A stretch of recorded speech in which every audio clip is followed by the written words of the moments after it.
bay bướm lượn, bướm đậu nhành hoa, khoe đôi cánh đẹp rực rỡ muôn màu. Bướm bay bướm lượn, bướm đón mùa xuân, vàng xanh đỏ tím, bướm bay dợp trời.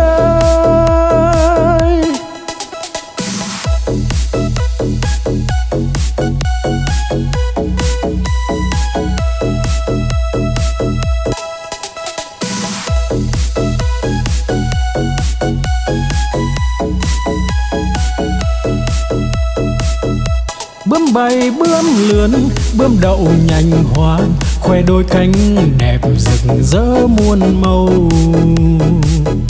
Bướm bay bướm lượn, bướm đón mùa xuân, vàng xanh đỏ tím, bướm bay dợp trời.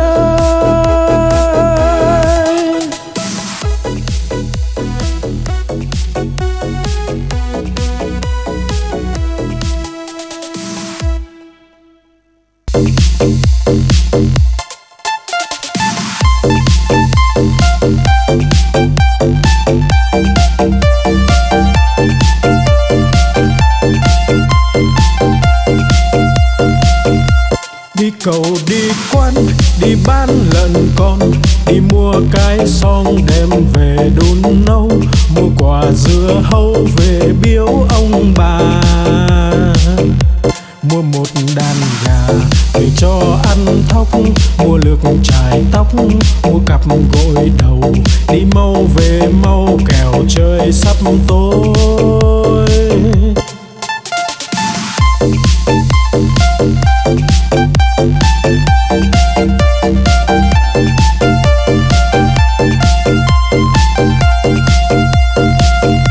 Đi cầu đi quán, đi bán lợn con, đi mua cái xong đem về đun nấu, mua quả dưa hấu về biếu ông bà. Mua một đàn gà để cho ăn thóc, mua lược chải tóc, mua cặp gội đầu, đi mau về mau kẻo trời sắp tối.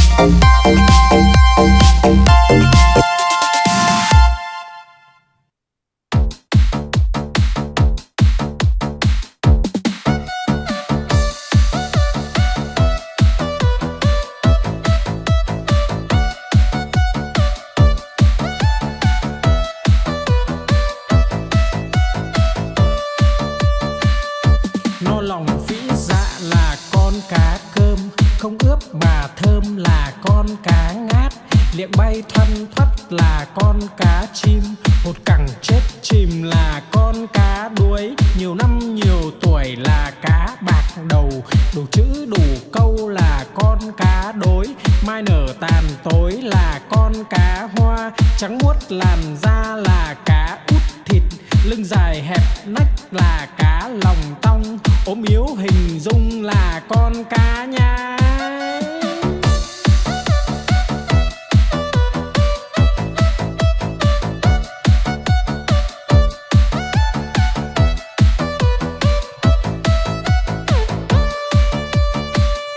No lòng vĩ dạ là con cá cơm, không ướp mà thơm là con cá ngát, liệng bay thoăn thoắt là con cá chim, hột cẳng chết chìm là con cá đuối, nhiều năm nhiều tuổi là cá bạc đầu, đủ chữ đủ câu là con cá đối, mai nở tàn tối là con cá hoa, trắng muốt làn da là cá út thịt, lưng dài hẹp nách là cá lòng tong, ốm yếu hình dung là con cá nhái.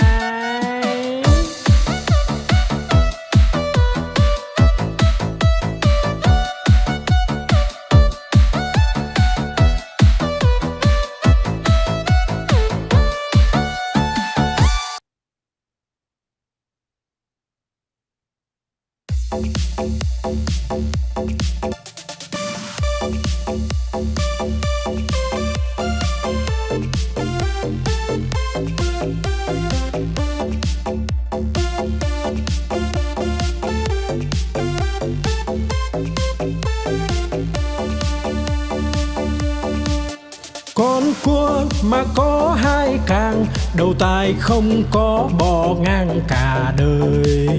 Con cá mà có cái đuôi, hai vây ve vầy nó bơi rất tài. Con rùa mà có cái mai, cái cổ thụt ngắn thụt dài vào da. Con voi mà có hai ngà, cái vòi nó cuốn đồ nhà đồ cây. Con chim mà có cánh bay, bay cùng Nam Bắc Đông Tây tỏ tường.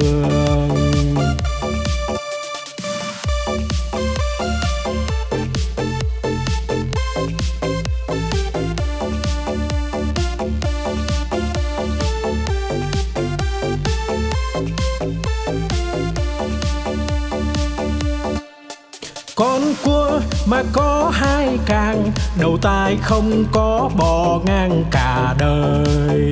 Con cá mà có cái đuôi, hai vây ve vầy nó bơi rất tài.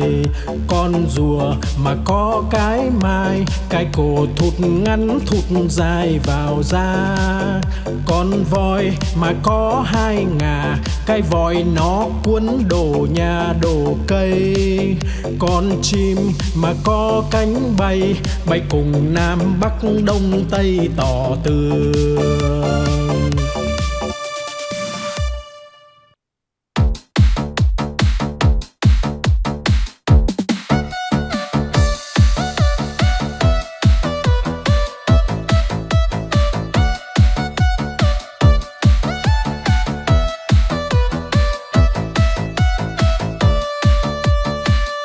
No lòng phĩ dạ là con cá cơm, không ướp mà thơm là con cá ngát.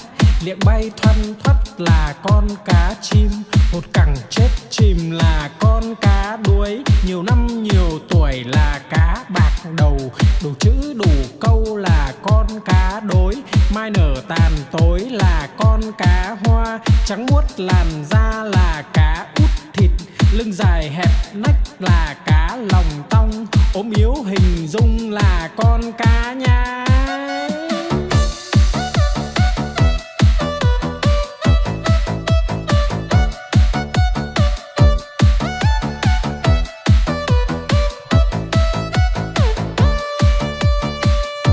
No lòng phĩ dạ là con cá cơm, không ướp mà thơm là con cá ngát. Liệng bay thoăn thoắt là con cá chim, hột cẳng chết chìm là con cá đuối. Nhiều năm nhiều tuổi là cá bạc đầu, đủ chữ đủ câu là con cá đối. Mai nở tàn tối là con cá hoa, trắng muốt làn da là cá út thịt. Lưng dài hẹp nách là cá lòng tong, ốm yếu hình dung là con cá nhái.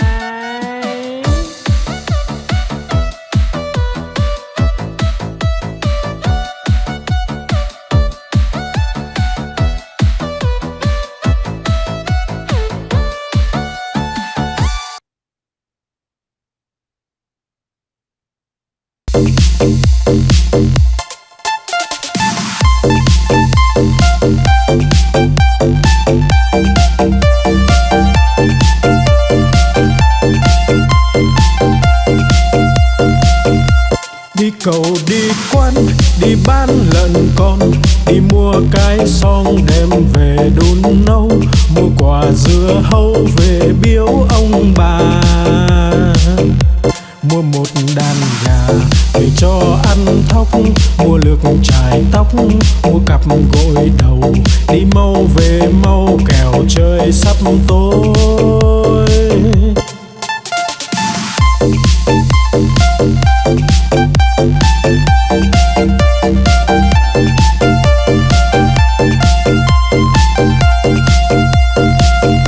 Đi cầu đi quán, đi bán lợn con, đi mua cái xong đem về đun nấu.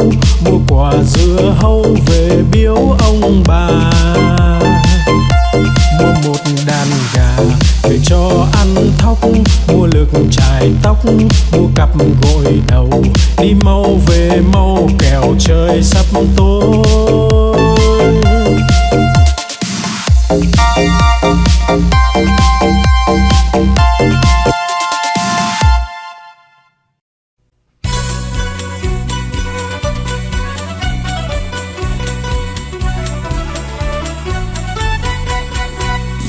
Đi chân bò cầm cây roi thật to, bò không đi lấy cây roi ra chọc đít bò, bò đứng dậy đi ngay.